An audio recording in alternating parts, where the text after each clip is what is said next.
Kehadiran Menteri BUMN Erick Thohir pada peringatan HUT ke-25 PAN ditafsirkan publik dan sejumlah pihak sebagai upaya PAN mendorong nama Erick sebagai cawapres Prabowo Subianto di tengah bursa nama yang banyak dari masing-masing parpol koalisi Indonesia Maju. Meski disebut soal cawapres bisa dibahas belakangan oleh Prabowo Subianto, namun seberapa berpengaruh kemudian upaya pendekatan seorang Erick Thohir menjadi kans cawapresnya untuk Prabowo Subianto. Dan untuk menjawabnya, sudah bersama kami melalui sambungan online Ketua DPP PAN, Saleh Partoan Dalohai, dan juga Direktur Eksekutif Indikator Politik Indonesia, Burhanuddin Muhtadi. Assalamualaikum, selamat sore, abang-abang sekalian, Bang Saleh dan juga Bang Burhan. Waalaikumsalam warahmatullahi wabarakatuh. Selamat sore, Mas Burhan. Oke, baik. Saya langsung ke Bang Saleh terlebih dahulu. Jadi ini PAN masih optimis begitu ya? Hitung-hitungan internalnya untuk kemudian mendorong, mendesak nama ini kemudian menjadi cawapres dari Prabowo Subianto? Jadi pertama perlu ditegaskan bahwa pengusungan nama Erick Thohir di tingkat internal PAN bukan hanya karena adanya ulang tahun PAN. Jadi bukan karena ada momentum pembukaan BIMTEK PAN dan juga sekaligus hari ulang tahun PAN. Tetapi penyebutan nama Erick Thohir di tingkat internal Partai Amanat Nasional ini sudah jauh hari sudah kita lakukan. Dan ini juga bukan tiba-tiba, tapi sudah melalui kajian, kemudian hasil analisis, survei, dan juga mendengarkan baik dari kader Partai Amanat Nasional yang ada di struktur jaringan partai, relawan, kemudian simpatisan, dan juga tentunya termasuk dari pendapat masukan masyarakat, para ahli dan tokoh-tokoh masyarakat. Karena itulah Partai Amanat Nasional masih yakin betul bahwa Erick Thohir ini adalah sosok yang paling tepat dan paling pas ya untuk melanjutkan estafet kepemimpinan yang sekarang sedang ada ya. Keberhasilan yang dicapai pada 2 periode terakhir ini itu sangat layak dan sangat pantas bisa dilanjutkan oleh pasangan Prabowo Subianto dan Erick Thohir. Nah itu juga lah sebabnya mengapa Pak Erick Thohir tentu kita undang sebagai bagian dari penghormatan pada beliau juga untuk hadir bersama-sama dengan kami dalam rangka merayakan 25 tahun Partai Amanat Nasional. Oke, Bang Saleh, tapi kemarin Pak Zulhas juga mengatakan kalau kemudian cawapresnya Pak Erick itu baik, tapi kalau Caimin sebagai penumpang lama di koalisi itu lebih baik, apalagi Pak Erlangga yang partainya terbesar nomor 2 itu lebih baik. Ini mendorong tapi malu-malu, tapi masih mau mendesak begitu, ini bagaimana sikapnya sebetulnya? Jadi di partai kami tentu sekali lagi kami pasti akan mendorong Erick Thohir. Itu dulu catatannya kan. Tapi kemudian kedua, tingkat koalisi Indonesia Maju semestinya kami kan bersyukur. Kenapa? Karena ada banyak alternatif calon wakil presiden yang bisa kita usung. Nah karena itulah maka jika misalnya ada Pak Muhaimin Iskandar yang sudah lama katakanlah berada di koalisi gabungan Partai Gerindra dan PKB, tentu ini juga kita hormati. Kita tidak mau nanti ada semacam katakanlah penilaian bahwa PAN datang lalu agenda-agenda yang sudah terbangun selama ini juga akan dihilangkan. Begitu juga tadi malam Pak Zul juga mengatakan Erlangga juga punya potensi yang sama dengan yang lain untuk jadi calon wakil presiden ataupun kader-kader dari masing-masing partai politik. Oke, mendesak tapi sadar diri begitu ya Bang Saleh? Saya dan percaya pada saatnya keempat partai politik ini akan duduk bersama bermusyawarah ya sebagai basis daripada demokrasi Pancasila yang ada untuk menentukan salah satu di antara yang terbaik untuk memenangkan pertarungan ini. Bukan memenangkan salah satu orang per orang, bukan memenangkan partai per partai, tetapi memenangkan koalisi dan memenangkan Indonesia sehingga program-program yang sudah ada selama ini bisa berkelanjutan. Oke, saya ke Mas Burhan kalau begitu. Bagaimana kemudian Anda melihat kansnya begitu? Paling tidak dari momen tadi malam ketika didorong, tapi juga sepertinya Pak Zulhas agak sedikit malu-malu begitu di depan Caimin dan juga Pak Erlangga. Mas Burhan, seperti apa? Memang setelah isi pendukung Pak Prabowo bertambah menjadi 4, terutama partai yang lolos PT dengan bergabungnya Golkar dan PAN, proses pemilihan cawapres Pak Prabowo menjadi lebih dilematis ya, karena bagaimanapun bukan hanya Muhaimin Iskandar yang punya kans untuk terpilih sebagai cawapres Pak Prabowo, tetapi bertambahnya kendaraan pengusung Pak Prabowo juga membuka opsi buat nama yang diusung oleh PAN maupun Golkar. Nah dilihat dari sisi bergabungnya partai ke Pak Prabowo, PKB memang punya saham premium. Tetapi kelemahan PKB adalah elektabilitas Pak Muhaimin sebagai cawapres itu kurang kompetitif. Kemudian dilihat dari sisi kekuatan kursi, Golkar juga lebih potensial karena bagaimanapun kursi Golkar lebih tinggi bahkan dibanding Gerindra. Tapi lagi-lagi kalau misalnya kita melihat survei-survei yang kredibel terakhir dari Kompas, itu juga menemukan elektabilitas Pak Erlangga sebagai cawapres itu juga kurang kompetitif. Nah, untuk faktor elektabilitas yang paling diuntungkan kalau pertimbangan semata-mata karena variabel ini adalah Erick Thohir. Jadi Erick Thohir yang dipromosikan oleh PAN itu elektabilitasnya sebagai cawapres di survei LSI, Poltreking, Indikator, bahkan Kompas masuk di 2 besar. Jadi ini yang kemudian membuat posisi Erick Thohir relatif kuat kalau pertimbangannya elektabilitas. Tetapi jangan lupa pertimbangan elektabilitas itu bukan satu-satunya. Nah, kalau misalnya ada variabel lain yang bisa diterima keempat partai, jangan-jangan muncul nama baru, Gibran misalnya.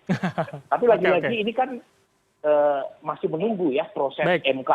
Mas Kalau Burhan. misalnya MK mengabulkan, itu batas usia capres-cawapres diturunkan, itu juga belum otomatis Gibran masuk sebagai cawapres yang akan difavoritkan sebagai pendamping Pak Prabowo. Kalau misalnya Mas Gibran tidak atau kurang menyumbang secara elektoral bagi proses pemenangan. Bagaimanapun faktor elektabilitas adalah variabel paling menentukan. Karena inilah winning ticket. Karena siapapun partai mengusung capres itu bukan untuk kalah. Nah, tentu variabel-variabel lain dipertimbangkan. Tetapi yang paling tinggi bobotnya adalah variabel elektabilitas. Oke, Mas Burhan, artinya menurut Anda ketika semua partai, paling tidak 3 partai di luar Gerindra punya calonnya masing-masing, artinya nama alternatif itu akan bisa menjadi solusi begitu? Apalagi ini nama Gibran yang kemudian hari ini sedang santer diisukan meski harus menunggu MK begitu? Bisa menjadi solusi ya, menjadi semacam deadlock breaker. Tetapi masalahnya adalah apakah kalau misalnya Gibran dipasangkan dengan Pak Prabowo, itu secara elektoral punya daya ungkit untuk memenangkan Pak Prabowo atau tidak. Karena bagaimanapun perlu diuji. Satu hipotesis mengatakan kalau Gibran dipasangkan dengan Pak Prabowo, itu basis pendukung Pak Jokowi lebih solid memilih Pak Prabowo Gibran. Kalau sekarang kan ada semacam mixed signal ya, antara apakah Pak Jokowi mendukung Ganjar atau Pak Prabowo. Kalau anaknya maju sebagai cawapres Pak Prabowo, ada ekspektasi.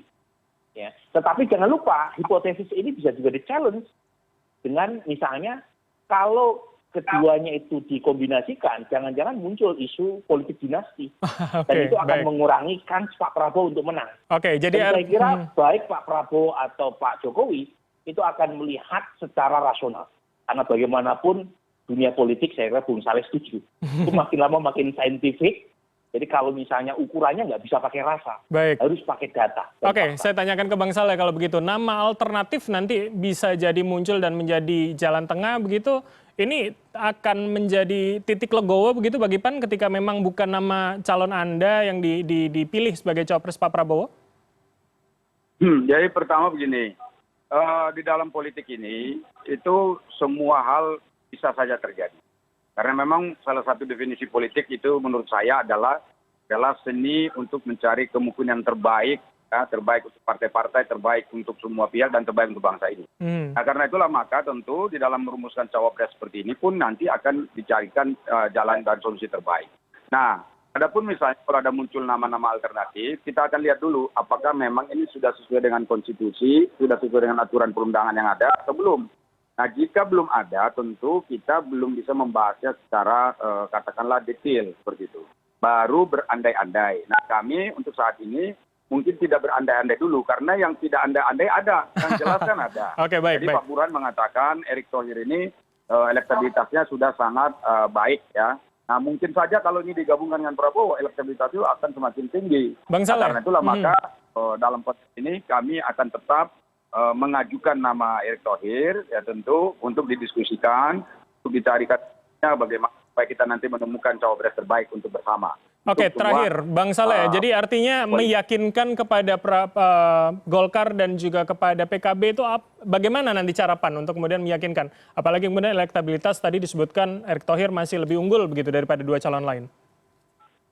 Ya tentu nanti dalam musyawarah itu kan akan didengar pendapat masing-masing. Nah, kemudian nanti situ akan kita lihat misalnya kelebihan kemudian kelemahan masing-masing. Ya biasa kan itu sebetulnya dalam politik hal-hal biasa. Oke. Lalu nanti akan kita sandingkan, kita bandingkan, lalu kita tawarkan ya ternyata menurut kita ini yang terbaik itu adalah ini gitu.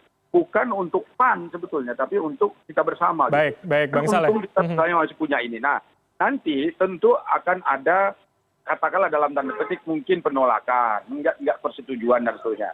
Nah, disinilah nanti mungkin perannya kita meminta bagaimana agar musyawarah itu bisa saling memberi dan juga saling menerima. Itu dalam politik ada yang saya diberi, ke Mas ada Burhan yang diterima, kalau begitu. ada yang dilepas, Oke. ada yang diterima. Oke, Jadi, Bang Saleh, saya sudah nggak bisa dapat poin Anda. Saya ke Mas Burhan. Jadi artinya titik legowonya nanti akan kira-kira di mana dengan potensial seorang Erick Thohir yang Anda sebutkan tadi dalam survei? Singkat saja, Mas. Begini, pertama ukurannya harus rasional. Setiap partai pasti punya alasan subjektif mengapa ketua umum atau tokoh yang mereka promosikan layak untuk dipilih sebagai cawapres. Tetapi ukuran subjektif tadi itu harus diobjektifikasi melalui metode saintifik. Mana yang paling memungkinkan buat Pak Prabowo menang jika menggandeng cawapres A, B, C, dan seterusnya. Nah, kalau misalnya ada titik temu lain, misalnya faktor elektabilitas plus power sharing buat Golkar, buat PKB itu dimungkinkan kalau menang kan.